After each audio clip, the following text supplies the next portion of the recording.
There's some fascinating research that shows from stab vests to the size of our mobile phones to crash test dummies, the world is basically designed for men. Women are the majority of the global population, but by no means the dominant force.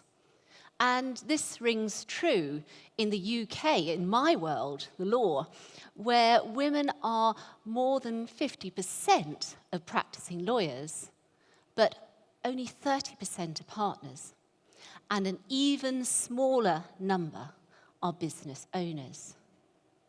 Curious, despite decades of women representing the majority of the new entrants into the law, why weren't we getting to positions of seniority in equal numbers?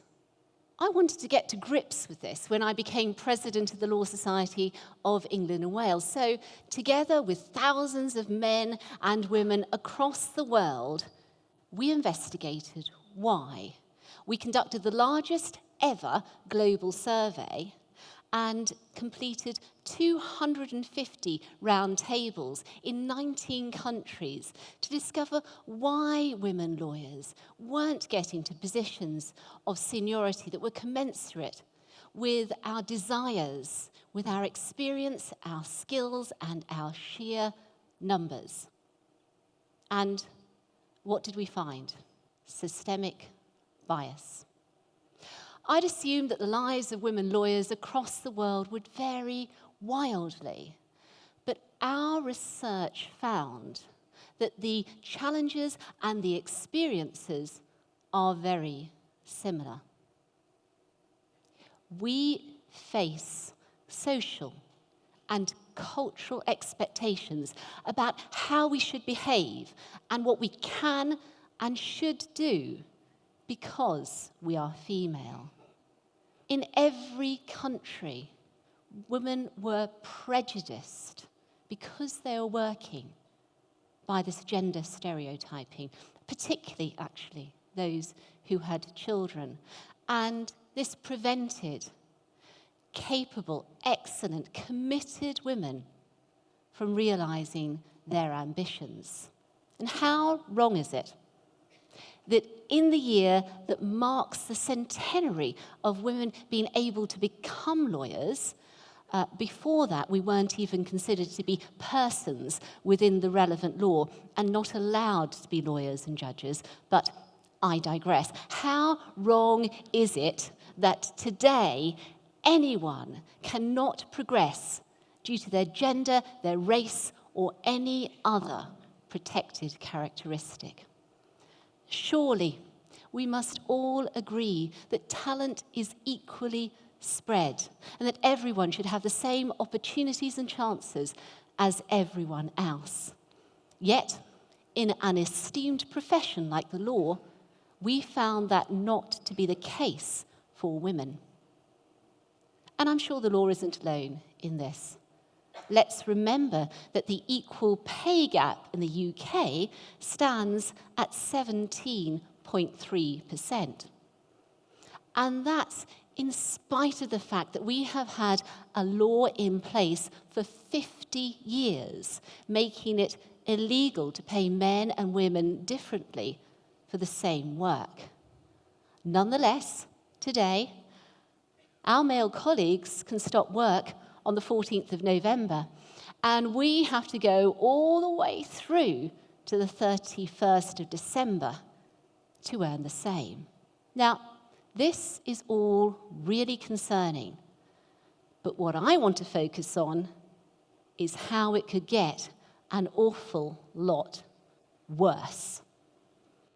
Now, most of us live with the hope and expectation that our lives will improve with the greater use of technology, that computers are fair, non-biased, and that their decisions can be relied on. However, I'm worried that as we moved into an increasingly automated and data-driven world where the computer decides almost everything, all that bias that we know exists could be hardwired into future decision-making. Bias, frankly, blights our world, makes it an unfair and an unkind place for people who don't come from that dominant culture. And this includes women, people of colour, and the disabled, to name but a few. So the stakes are high, and the not too distant future could be really scary. I'll explain why I think this. First of all, let's understand how a computer makes a decision. It's programmed with a set of instructions called algorithms. And these algorithms are fed information and data so that they can learn and make decisions. The algorithms, once they're trained, can then apply themselves to all sorts of other information and come up with answers. Well, what's wrong with that, you may ask? All seems perfectly fair, reasonable, objective, etc. But there are two big problems here. Firstly, with the way the algorithms are programmed and by whom, and secondly, with the information, the data that they are trained on. Picture a computer programmer. Bet you're not thinking of someone who looks like me, and you'd be right. According to the latest Office of National Statistics data, of the nearly 1 million people working in IT in the UK, only 18% are female.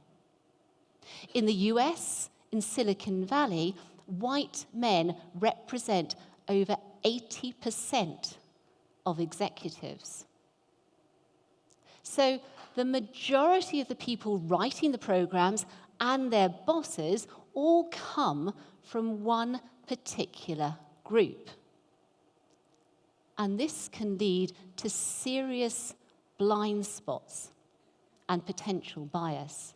And just like stab vests and cars designed for men's bodies, if you're not in the dominant group, this can be really dangerous for you. The second issue, the second problem, relates to how the algorithms are trained, the information, the data they are trained on. And I'm going to give you a couple of examples. The first is now really quite famous. Amazon, as a tech company, quite understandably wanted to use technology to ensure that they got the very best candidates for the top jobs. So they started to use an algorithm to sort through CVs. This algorithm was trained on information from the successful candidates' CVs over the last 10 years. But the tech industry is dominated by men. Most of those CVs came from men. And the algorithm quickly learned to equate being male with success and started to downgrade women. So, if you had captain of the hockey team on your CV, then that might be looked on favourably. But if it said captain of the women's hockey team, then it was probably destined for the bin. Women didn't represent successful candidates. And the system started to reinforce this. It's known as algorithmic bias. Thankfully, when Amazon understood the consequences of using the system, they stopped. But damage must have been done. My second example comes from my own experience. I chaired a commission which looked into the use of algorithms in the criminal justice system. And we found that they were being used widely by police forces all over the country for things like facial recognition. So this is when faces in a crowd, and this could be your face without so much as a by your leave, are cross-referenced against faces on watch lists. And predictive crime mapping. Remember that Tom Cruise film, Minority Report, where the role of the police was to prevent crimes from happening? Well, this is very similar. An algorithm works out where police officers should be deployed so that they can detect more crimes. The problem is that this can lead to discrimination and potential bias. It doesn't take a genius to work out that the more police officers you put in one place, the more crimes they are likely to detect there. The use of the algorithm becomes self-reinforcing. Also, it's almost impossible to truly measure crime in our society. Only proxies like convictions, or more problematically, individuals arrested. So, as it's commonly accepted that some populations are underserved by the criminal justice system and others are over-policed, then the information that the algorithm uses is biased. And this threatens our basic human rights. So, if we add the possible bias in the programmers, and every single one of us has our own set of biases, but that's another talk, together with the bias and the information that the algorithm is fed on, which reflects the past and the current bias of society, and finally, the growing body of research which confirms that human beings may lack the confidence and the knowledge to question or override algorithmic recommendations. And we could end up with a perfect storm. A world where increasing numbers of decisions are being made by unchecked computers based on information which discriminates against sections of our society in a way which none of us would want, but where no one is willing or able to say the computer's wrong.